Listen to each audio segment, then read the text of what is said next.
Kejadian ini berawal dari satu keluarga yang sedang diterpa ujian yang sangat berat dalam kehidupannya.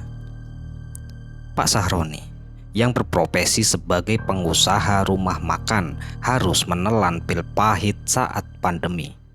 Rumah makan yang ia buka bertahun-tahun lalu harus tutup karena peraturan pemerintah yang membuatnya kehabisan modal, hutang yang menumpuk, dan ambisi menjadi orang kaya agar tidak dipandang remeh pun menjadikan hatinya rakus dan tamaknya semakin membara. Lain halnya dengan sang istri, ia selalu menasehati Pak Sahroni agar sabar menjalani kehidupan. "Sing sabar, Pak. Namanya juga hidup ya, kayak gini naik turun. Nanti kan kalau pandemi sudah hilang, rumah makannya kan rame lagi," ucap sang istri bernama Wati. Sehari dua hari Pak Sahroni bisa menjalankan nasihat dari sang istri, akan tetapi ketika HP-nya selalu ditelepon dari penagih hutang yang membuatnya tidak bisa berpikir waras lagi kala itu. Di dalam pikirannya hanya terngiang-ngiang bagaimana caranya menjadi orang kaya agar dipandang wah sanak saudara maupun orang sekitar. Ya, menjadi orang kaya tanpa bekerja, itulah yang membuatnya nekat melakukan pesugihan. Yang ia dapatkan info dari salah satu temannya yang bernama Basuki. Tanpa babi bu lagi, Pak Sahroni pun memutuskan untuk pergi ke sebuah tempat yang sangat sakral yang diyakini oleh kebanyakan orang bisa mengabulkan semua permintaan. Tempat itu berupa sebuah makam kuno. Lain halnya biasanya orang-orang yang mendatangi ke sebuah makam itu untuk bertakziah, untuk mendoakan sanak saudara ataupun almarhum yang dimakamkan di situ.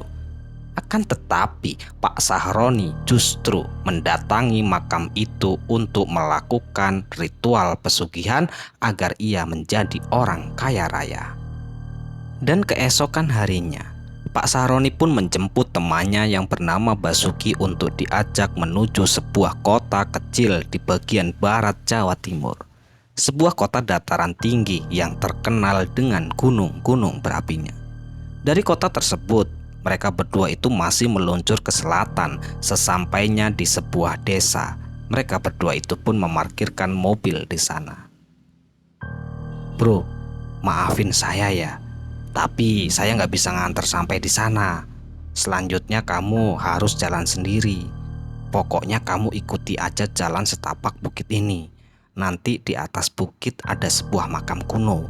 Kamu tuangkan air mawar dan minyak ini di atas pusaran ya. Jangan lupa ucapkan Mbah Jimo, Mbah Jimo, Mbah Jimo selama 3 kali. Ucapkan dengan niat sungguh-sungguh," ucap Basuki sambil menunjuk sebuah jalan setapak menuju hutan belantara. Sebenarnya Pak Sahroni kala itu agak merinding ketika harus berjalan sendirian melalui jalan setapak di tengah hutan. Akan tetapi tekad dari Pak Sahroni yang sudah bulat memantapkan diri untuk melakukan sebuah pesugihan. Jalan demi jalan pun disusuri oleh Pak Sahroni sendirian. Awalnya tidak ada keanehan sedikit pun selama perjalanan, namun ketika Pak Sahroni sudah berjalan setengah perjalanan, tiba-tiba saja rasa merinding dan bulu kuduk Pak Sahroni pun itu berdiri seketika. Dan di saat itulah di belakang Pak Sahroni seakan-akan ada sosok seseorang yang mengawasi gerak-geriknya kala itu. Pak Sahroni pun memberanikan diri untuk menoleh memastikan di belakang ada siapa. Dan saat menoleh ke arah belakang ternyata tak ada satu orang pun. Ya, kala itu Pak Sahroni pun memutuskan untuk melanjutkan perjalanan walaupun dengan sedikit rasa ketakutan. Pak Sahroni tetap melangkahkan kaki menuju ke atas bukit menuju sebuah makam. Setelah perjalanan yang lumayan lama, akhirnya Pak Sahroni pun melihat sebuah makam kuno yang panjangnya tidak seperti makam pada umumnya. Makam ini memiliki panjang sekitar 3 meter dan anehnya tidak ada semak belukar yang menutupi makam ini. Sepertinya makam ini cukup terawat, tetapi siapa yang merawat makam di tengah hutan begini? Tanpa basa-basi lagi, dengan harapan yang sangat besar di dalam hatinya menjadi orang kaya, Pak Saroni pun kemudian melangkahkan kaki menuju makam, lalu duduk bersila di samping makam. Sembari tangannya terlihat memegang sebuah botol yang berisikan air dan sebuah kresek berwarna hitam yang berisikan bunga. Awalnya Pak Saroni itu pun menaburkan bunga dan menyiramkan makam itu dengan air yang ia bawa, yang ia tempatkan di dalam botol. Setelah selesai, Pak Saroni pun kembali duduk bersila sembari membaca mantra yang telah ditunjukkan oleh Basuki kala itu. Bajimu datanglah, bajimu datanglah, bajimu datanglah. Setelah selesai mengucapkan semua mantra-mantra, tiba-tiba saja tercium bau wangi, bau wangi bunga melati yang sangat semerbak yang menusuk ke hidung Pak Saroni kala itu. Dan bersamaan dengan itulah terdengar sebuah ucapan dari sosok seseorang. Hahaha, siapa yang berani memanggilku? Siapa? Siapa yang berani memanggilku? Ucap seorang kakek tua berjanggut putih berpakaian serba hitam yang entah datang dari mana. Tiba-tiba saja sudah berdiri di belakang Pak Saroni kala itu. Sudah kuduga, pasti kamu manusia rakus, manusia yang sudah putus asa. Kamu pasti ingin kaya tanpa bekerja, kan? Ucap Mbah Jimo lalu tertawa terbahak-bahak. Suara tawanya pun terdengar menggelegar membahana memenuhi seluruh bukit ini. Iya Mbah, saya Saroni Mbah, jawab Pak Saroni dengan terbata-bata. Haha, kamu sudah siap dengan segala resiko, wahai anak muda? Siap Mbah, jawab Pak Saroni dengan tegas walaupun sedikit ada rasa takut kala itu. Baiklah, ayo ikut. Ingat, tidak ada jalan kembali kecuali kematian, ucap Mbah Jimo kembali sembari tertawa terkekeh-kekeh. Pak Saroni pun mengikuti Mbah Jimo yang berjalan menuruni bukit di sisi jalan. Dan sampailah mereka berdua di sebuah pantai yang sangat indah. Pasirnya putih dengan suara deburan ombak membentur karang khas pantai selatan Laut Jawa. Walaupun pemandangan pantai ini sangat indah, tetapi bau anyir darah dan bau busuk tercium sangat kuat. Sehingga beberapa kali Pak Saroni pun memaksakan diri menahan nafas untuk menutup hidung. Mereka berdua pun berjalan menyusuri tepi pantai mengikuti Mbah Jimo yang tampaknya tidak terpengaruh akan bau busuk ini. Semakin mendekati gua tersebut, bau busuk itu tercium semakin kuat. Hehehe, ada apa anak muda? Tanya Mbah Jimo sembari tertawa terkekeh-kekeh lagi. Bau sekali Mbah, ucap Pak Saroni lirih. Namanya juga pantai Kondomayit. Kondomayit itu artinya bau mayat. Mana ada mayat baunya harum. Apa mau mundur sekarang kamu? Tanya Mbah Jimo menatapku dengan tajam. Tidak Mbah, aku sudah bertekad bulat, jawabku kepada Mbah Jimo. Bagus. Akhirnya, setelah cukup lama menyusuri tepi pantai, tibalah mereka di sebuah mulut gua yang di dalamnya tampak gelap gulita. Bau busuk yang menyengat seolah datang dari dalam gua tersebut, sehingga aku terpaksa menutup hidung dengan tangan. Tetapi bau itu masih tercium. Ayo masuk, cepetan. Nyi Roro Kidul sudah menunggu di dalam. Sempat ada keraguan untuk mengikuti Mbah Jimo masuk ke dalam gua yang gelap gulita tersebut. Akan tetapi, untuk mundur tampaknya telah terlambat. Maka dengan membulatkan tekad, Pak Saroni pun mengikuti langkah Mbah Jimo masuk ke dalam gua. Dan setelah memasuki gua tersebut, ya aneh sekali karena tadi jelas dari luar gelap gulita. Tetapi setelah di dalamnya, ini sangat terang sekali. Dan tiba-tiba saja bau busuk yang semerbak, bau mayat dan bau harum campur aduk kala itu pun tiba-tiba saja menghilang. Entah perginya kemana, jelas sekali padahal bau itu sumbernya dari dalam gua. Tetapi di dalam sini malah berganti dengan bau wangi melati. "Ayo cepetan," ucap Mbah Jimo kembali. Pak Saroni pun mengikuti langkah Mbah Jimo menyusuri lorong gua. Sampai akhirnya mereka berdua pun tiba di sebuah ruangan yang membuat Pak Saroni terpana. Bagaimana tidak, seluruh dinding-dinding di ruangan itu berlapiskan emas dengan berbagai batu permata bertaburan.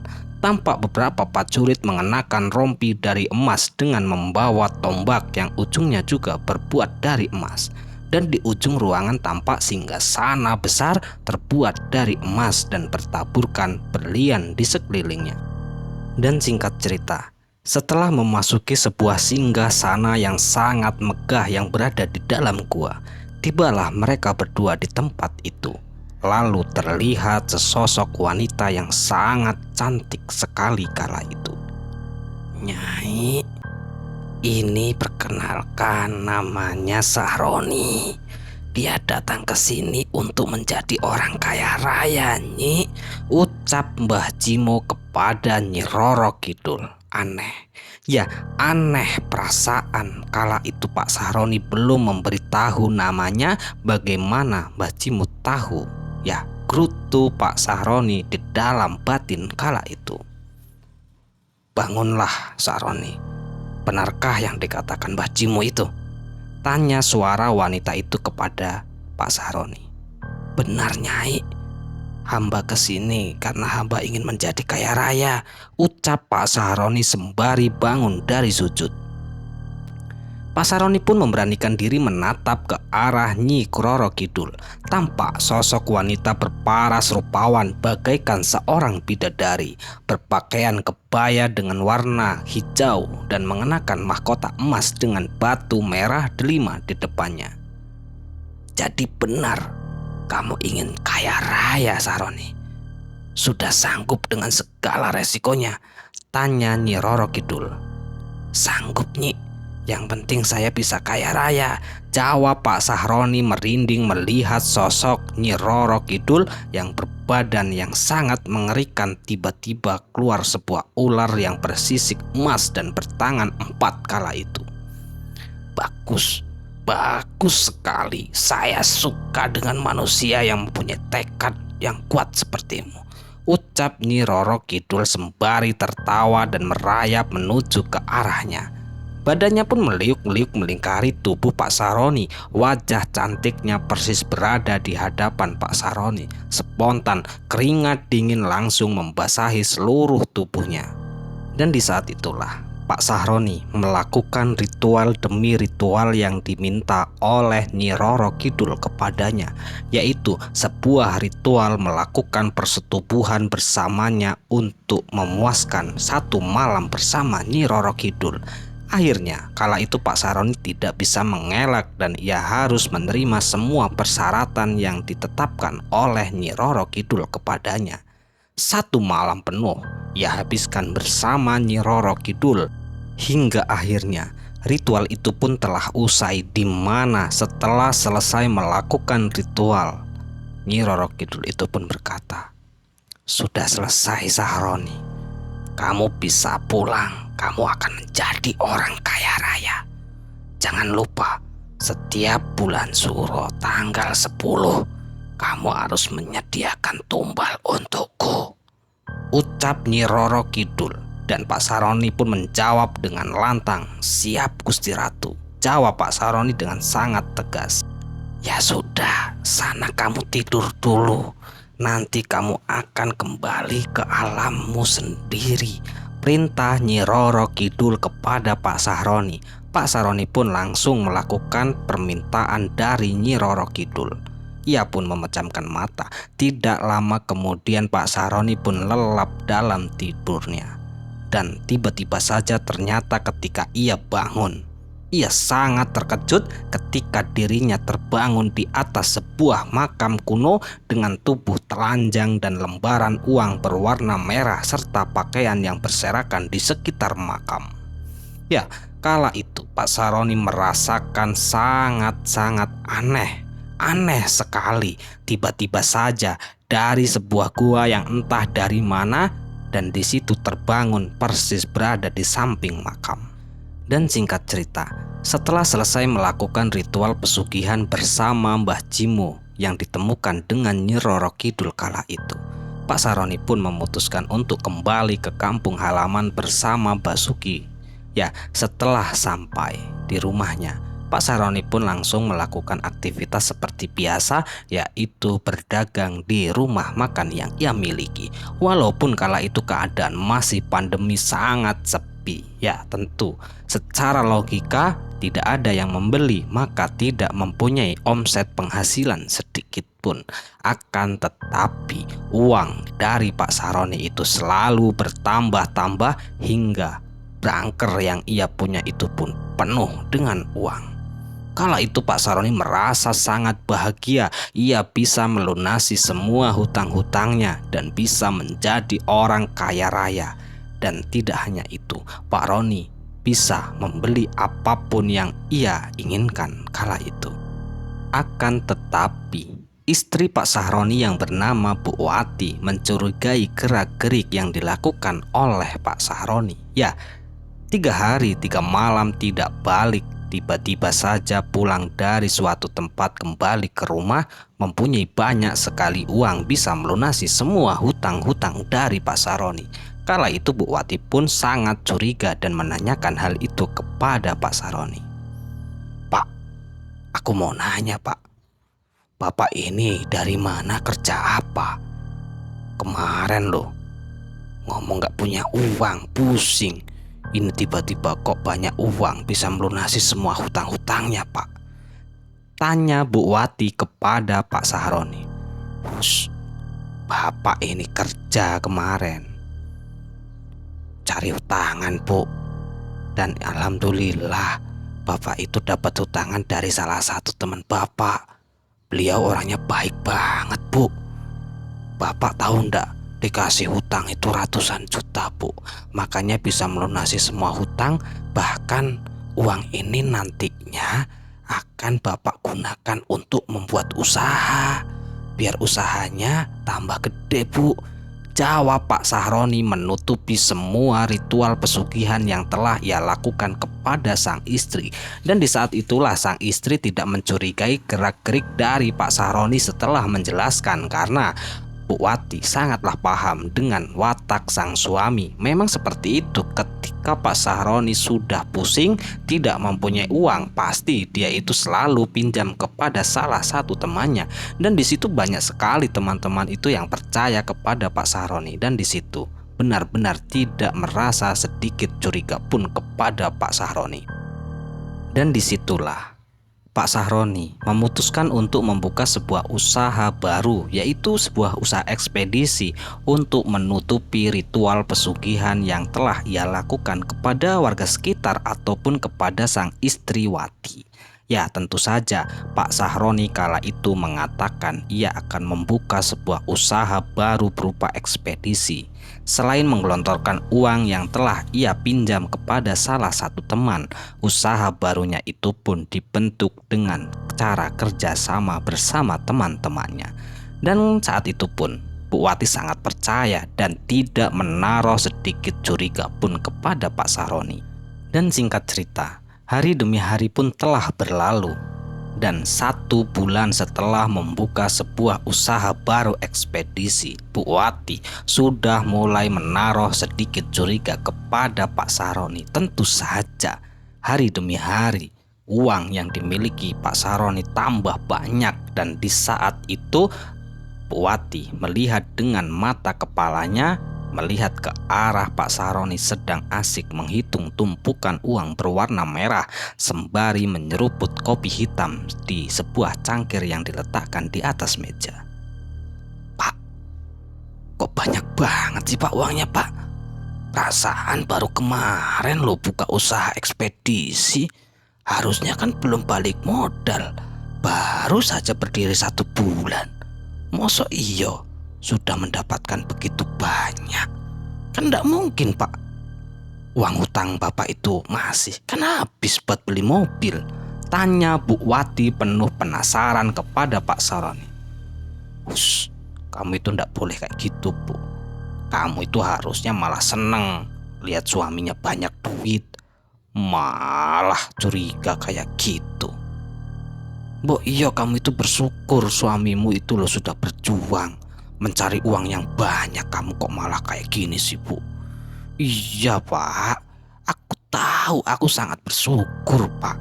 Cuman loh, Pak, aku kan mau tanya, Bapak itu sebenarnya dapat duit dari mana? Kok banyak banget? Tanya lagi Bu Wati kepada Pak Saroni. Udahlah, Bu, Ibu ini kok penasaran terus sih sama pekerjaanku? Ngapain sih ngurusin kerjaanku? Yang penting semua tanggung jawabku menafkahimu. Kamu pengen apa aja bisa saya belikan, Bu. Udah cukup, gak usah lah kamu itu nanya-nanyain kayak gitu, jawab Pak Saroni dengan membentak Bu Wati kala itu. Ya wis, terserah Bapak, terserah. Aku gak ikut campur lagi urusan Bapak mau kerja apa, jawab Bu Wati penuh dengan kekesalan sembari melangkahkan kaki pergi meninggalkan Pak Sahroni. Hari esok pun tiba. Pak Sahroni melakukan aktivitas seperti biasa, yaitu awal ia mengecek rumah makannya. Walaupun tidak ada pembeli, ia selalu rutin mengecek keadaan rumah makan. Dan setelah itu Pak Saroni pun menuju ke usaha baru ekspedisi yang ia dirikan baru saja 1 bulan lebih. Dan di saat itu bertepatan sekali dengan bulan Suro. Ya, di bulan Suro ini Pak Saroni harus menyediakan 1 nyawa untuk ditumbalkan, dipersembahkan untuk Nyi Roro Kidul. Ia pun bertujuan dan berniatan untuk mengambil 1 nyawa dari salah satu karyawan yang bekerja di ekspedisi, yaitu seorang sopir. Dan di saat itu Pak Saroni pun memutuskan untuk pulang ke rumah. Sesampainya di rumah, ia pun meminta tolong kepada Bu Wati. Bu, Bapak minta tolong ya, nanti Ibu beli buah-buahan, beli sayuran, ayam, daging, pokoknya seperti buat acara yasinan gitu loh, Bu. Soalnya rencana Bapak pengen bagi-bagi rezeki, Bu. Pengen ngadain selamatan, Bu, di rumah, biar kita itu tambah lancar rezekinya, Bu, buat tetangga dan buat para pekerja-pekerja kita, Bu, yang baru, ucap Pak Saroni kepada Bu Wati. Loh, kok tumben-tumbennya sih, Pak? Bapak ini aneh loh. Ya wis, ndak apa-apa wis. Kalau memang niatannya baik ya wis, ndak apa-apa. Aku setuju. Cuman Bapak jujur ya, uang yang didapat itu dari mana? Udah sih, Bu, Ibu ini nanya ini lagi. Aku paling males loh denger dan jawab pertanyaan itu, jawab Pak Saroni sedikit kesal mendengarkan perkataan yang selalu dilontarkan oleh Bu Wati kepadanya. Dan singkat cerita, setelah selesai melaksanakan selamatan besar-besaran yang mengundang para warga sekitar dan para pekerja yang bekerja di tempat usahanya telah usai, tepat di sekitar jam 10 malam kala itu, ya, Pak Saroni berada di sebuah kamar yang memang biasa dipergunakan olehnya untuk istirahat. Bu Wati kala itu memang tidak sedikit pun menaruh curiga kepada Pak Saroni, karena kamar yang selalu ia tiduri untuk beristirahat ataupun untuk melepaskan rasa penat di dalam kamar itu. Tentu saja dari awal membangun rumah itu memang sudah disediakan sebuah kamar yang memang diperuntukkan untuk menyendiri. Tidak ada yang aneh sedikit pun dan tidak mencurigakan ketika Pak Saroni berada di dalam. Akan tetapi ketika waktu malam hari itu, ya, waktu malam hari itu, Bu Wati yang tidak sengaja melintasi di depan pintu kamar mendengarkan sayup-sayup suara obrolan dari Pak Saroni bersama sang wanita. Kala itu Bu Wati sangat marah dan sangat kecewa. Siapa? Bapak ngobrol sama siapa? Bapak kurang ajar. Bapak sudah selingkuh, gerutu Bu Wati sembari meneteskan air mata. Dan di situ Bu Wati pun menempelkan kupingnya, menempel persis di pintu kamar yang di dalamnya ada Pak Sahroni, untuk memastikan sebenarnya Pak Sahroni sedang bersama siapa. Dan terdengar sangat jelas obrolan di antara mereka berdua. "Kamu sudah siap melakukan semuanya? Jangan lupa, ini adalah bulan Suro. Di hari Jumat besok, kamu harus menyediakan 1 tumbal untukku." "Iya Nyai, saya sudah menyiapkan. Besok, tepat di hari Jumat waktu malam, pasti ada yang meninggal. Itulah sesembahan saya untuk Nyai." "Bagus kalau kayak gitu. Tidak hanya itu, kalau kamu menginginkan uang yang lebih banyak dan uang itu akan kekal, kamu harus bersetubuh denganku malam ini, agar uang datang secara tiba-tiba memenuhi ruanganmu ini." "Baik Nyai." Bu Wati kala itu sangat-sangat terkejut kala mendengarkan obrolan di antara suaminya dengan sesosok wanita. Ternyata suaminya telah melakukan pesugihan bersama Nyai Roro Kidul. Dan di saat itu Bu Wati sangat-sangat marah dan menyesali atas apa yang telah dilakukan oleh suaminya sendiri. Tentu saja kala itu Bu Wati merasakan amarah yang sangat luar biasa yang telah diperbuat oleh sang suami.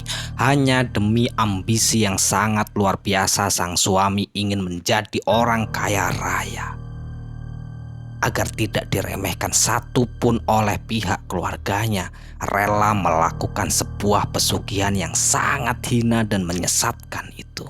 Ya, Bu Wati benar-benar marah, dan Bu Wati kala itu pun memutuskan memberanikan diri untuk benar-benar memastikan bahwa di dalam ia sedang bersama Nyai Roro Kidul melakukan ritual. Dengan berjalan tergopoh-gopoh, Bu Wati pun mencari pintu ganda dari kamar tersebut. Dan di saat itulah Bu Wati menemukan pintu. Betapa mengejutkan ketika pintu itu dapat dibuka oleh Bu Wati. Ya, kala itu ia melihat sang suami sedang tertidur penuh dengan tumpukan uang. Begitu banyak sekali uang berserakan di atas kasur dan berserakan di atas lantai. Selain itu, Bu Wati pun terkejut kala melihat sang suami sedang tertidur di atas ranjang. Padahal sangat-sangat nyata dan terdengar sangat jelas bahwa ia tadi sedang mengobrol dengan sosok seorang perempuan. Tetapi ketika ia masuk, benar-benar tidak ada siapapun, hanya terlihat suaminya sedang tertidur. "Pak, bangun Pak, bangun!"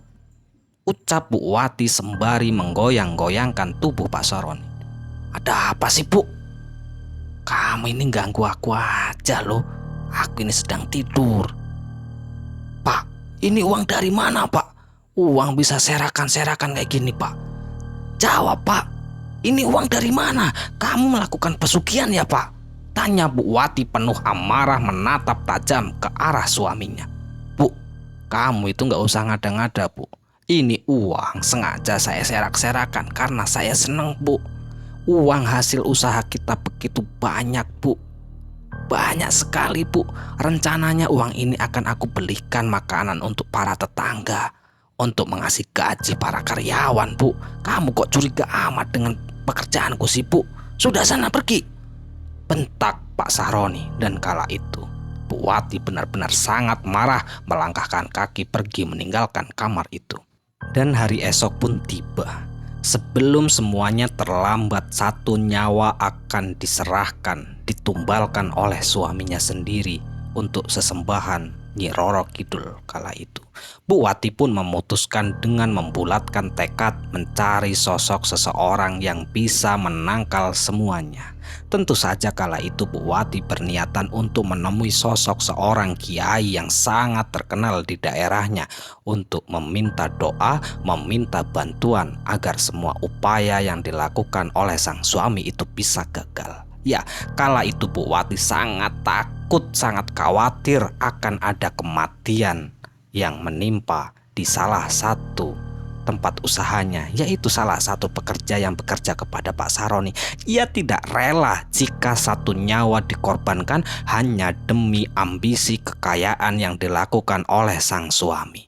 Dan singkat cerita, Bu Wati pun berangkat seorang diri menggunakan sepeda motor yang ia miliki menuju ke sebuah tempat, dan di sanalah ia menitipkan motor di tempat saudaranya lalu menaiki sebuah angkutan umum. Sekitar 5 jam lamanya, Bu Wati melakukan perjalanan yang begitu jauh. Ia rela melakukan semua ini hanya untuk membatalkan ambisi sang suami menumbalkan satu nyawa, apalagi nyawa yang tidak bersalah, yaitu seorang karyawan pekerja sopir ekspedisi yang baru saja ia bangun beberapa bulan lalu harus ditumbalkan demi sifat tamak yang membara bagi suaminya kala itu. Dan singkat cerita, sesampainya Bu Wati di tempat seorang kiai, ia pun bersilaturahmi, kemudian duduk dan disambut hangat oleh sang kiai. Di situ Bu Wati pun menceritakan segala sesuatu keresahan yang ia rasakan. Selain itu, ada satu hal yang sangat-sangat mengerikan yang perlu ia sampaikan, yaitu ada seorang yang akan ia tumbalkan. Ya, tentu saja kala itu Bu Wati menceritakan kepada sang kiai, "Bu, saya tidak bisa melakukan semua itu atas izin Allah Subhanahu wa Ta'ala. Semoga semua doa yang telah kita panjatkan, apalagi sebuah niat yang suci yang ibu lakukan, yaitu untuk membatalkan sebuah tumbal yang akan diberikan suami ibu. Ya benar, suami ibu itu memang sudah melakukan pengikatan pesugihan dengan Nyi Roro Kidul. Itu sangat membahayakan dan itu sudah kelewat batas, Bu. Itu sudah tidak diajarkan dan itu adalah dosa yang sangat besar. Dan semuanya itu pasti ada resiko yang sudah ia sepakati dengan Nyi Roro Kidul. Kira-kira ibu sudah sepakat, ibu sudah siap dengan segala sesuatunya?" "Nggih Pak Kiai, saya siap menerima apapun, yang penting suami saya gagal membunuh orang, menumbalkan orang yang tidak bersalah Pak Kiai. Saya takut Pak Kiai, dosa itu akan kembali kepada aku dan anak-anakku yang tak tahu apa-apa Pak Kiai," jawab Bu Wati kepada sang kiai.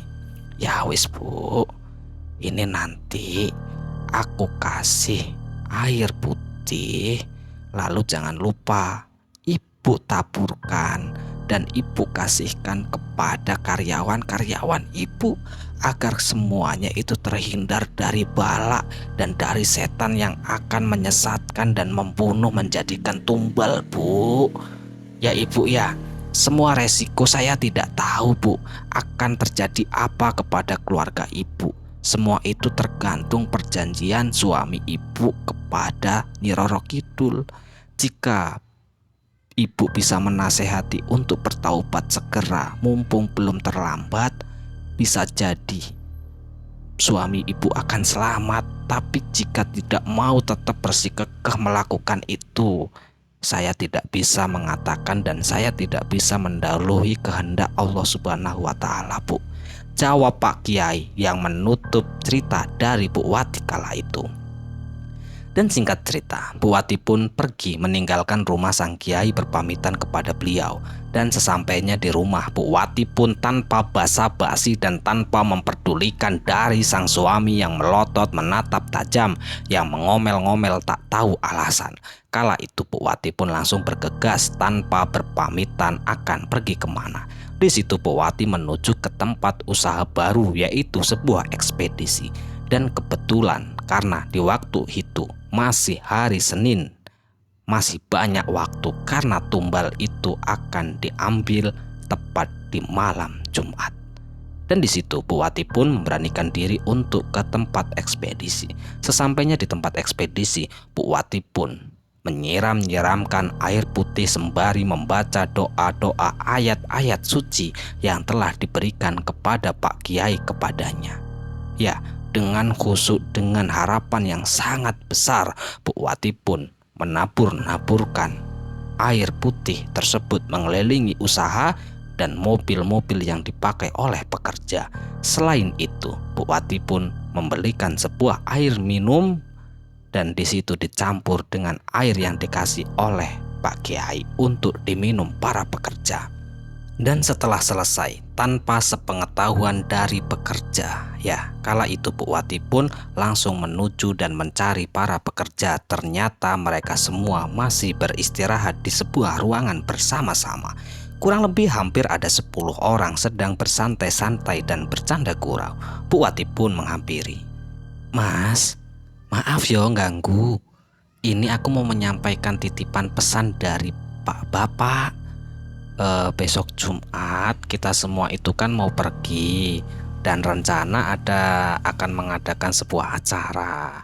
Dan sampean semua itu diminta sama Pak Roni itu untuk libur dulu. Sampean istirahat saja dulu. Sampean bersama keluarga saja di rumah yo.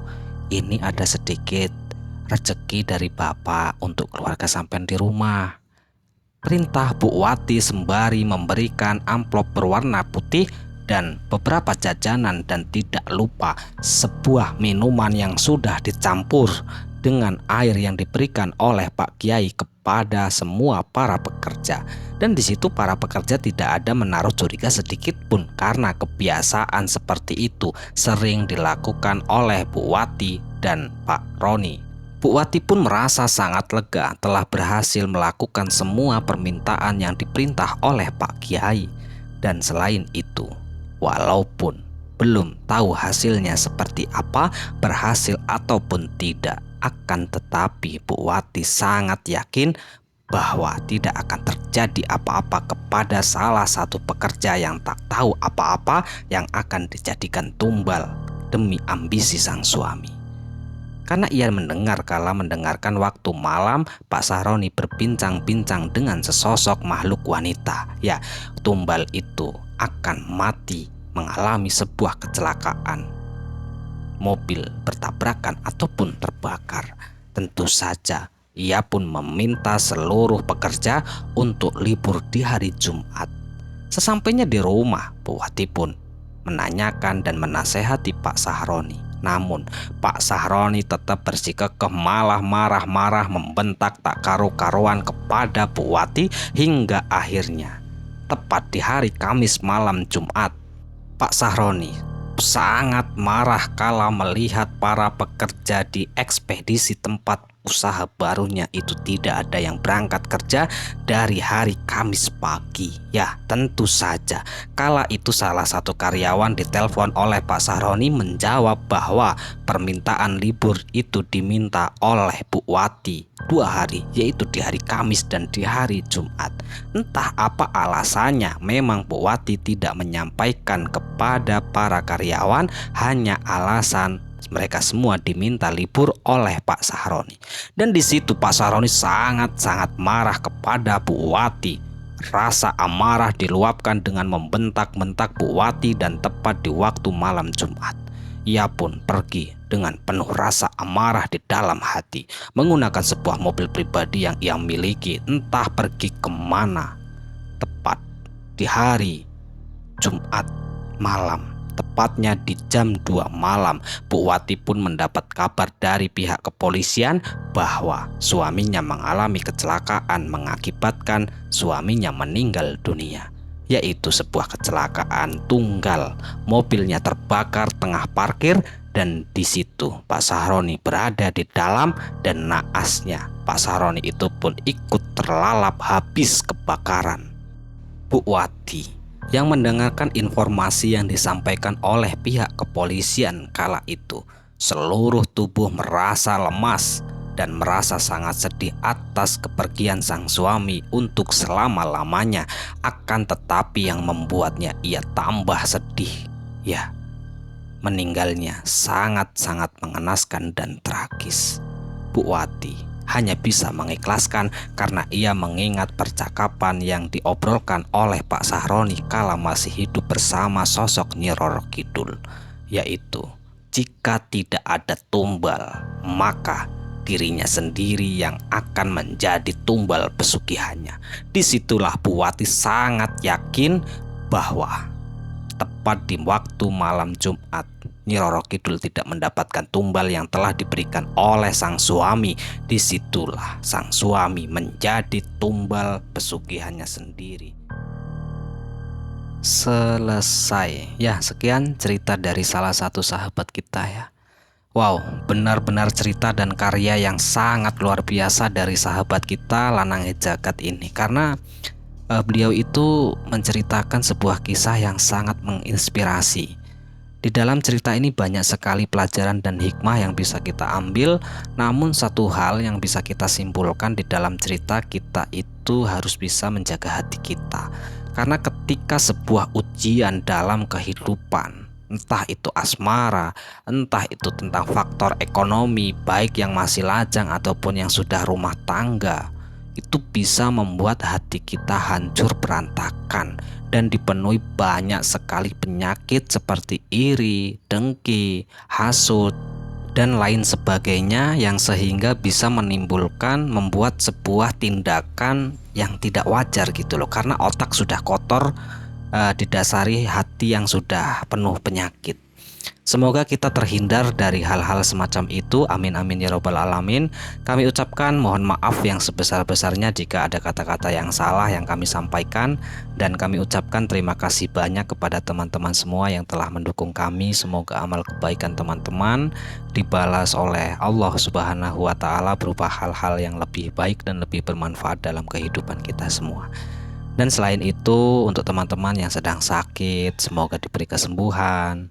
Yang sedang mengalami masalah, kesulitan, dan lain sebagainya, semoga Allah itu memberi kemudahan dalam segala hal. Amin amin ya robbal alamin.